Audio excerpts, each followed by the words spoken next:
you're in South Italy, you have to know how to prepare the delicious cactus fruit.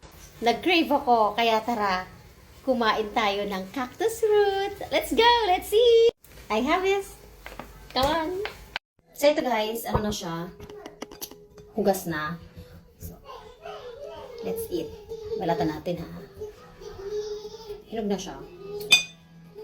Hinog na siya. Kain.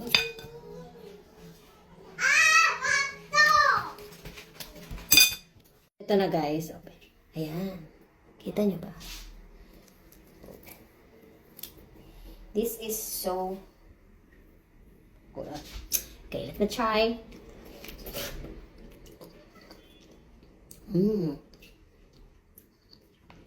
Ang sarap, matamis. Hindi ko ma-explain yung lasa niya, pero matamis siya. Pinakain ang buto nito, pero ayokong kainin. Ayan, may buto siya. Masarap siya, juicy.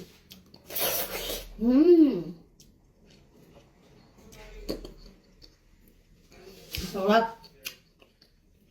Ang tamis. Hindi ko kainin yung buto. Ang sarap.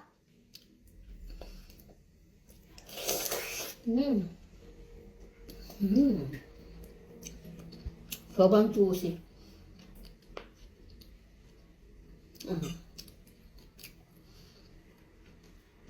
Parang siyang pera. Ay, ano ang Tagalog ng pera? Pera kasi Italiano. Peras, ba? Parang pear, ganon.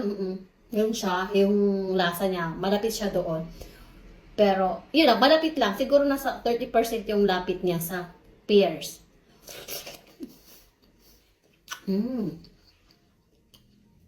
Ang tamis, sobra. Sarap. Ito yung balat niya. Ang sarap. Hinog na rin to. Hindi ko alam kung anong kulay to. O same lang siguro. Tingnan natin yung kulay. Same lang yung kulay niya. Yellow.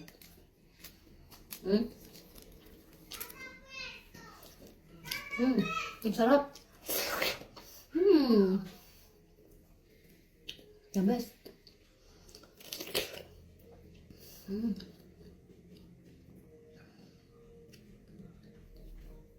Refreshing siya. Tapos ang lamig pa galing sa ref. Ang sarap.